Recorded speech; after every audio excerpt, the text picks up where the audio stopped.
হাতে হাতে হাত ধৰি যাওঁ বলক আগুৱাই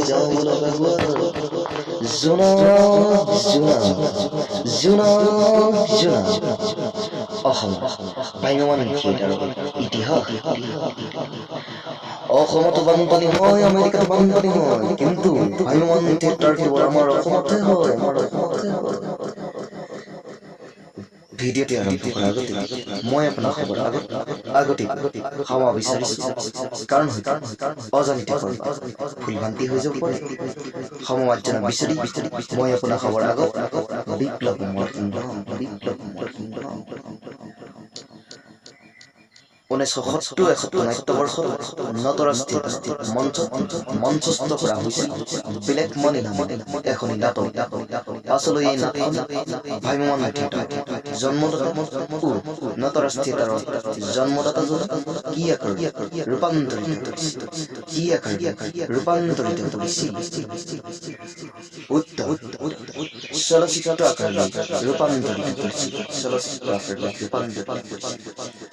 1997 চনত শুক্লা দেৱলৈ কি বঁটা আগবঢ়োৱা হৈছিল? উত্তৰ কমল কুমাৰী ৰাষ্ট্ৰীয় বঁটা।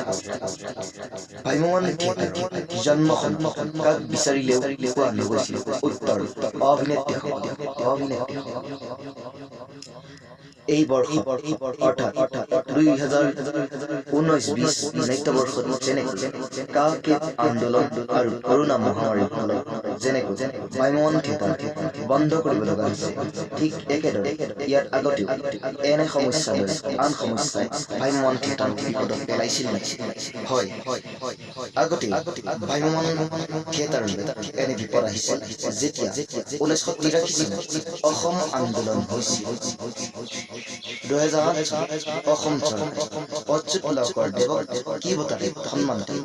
উত্তৰ সাহিত্যাচাৰ্য অতুল চন্দ্ৰ হাজৰিকা বঁটাৰে সন্মান কৰে। আজিলৈ সামৰি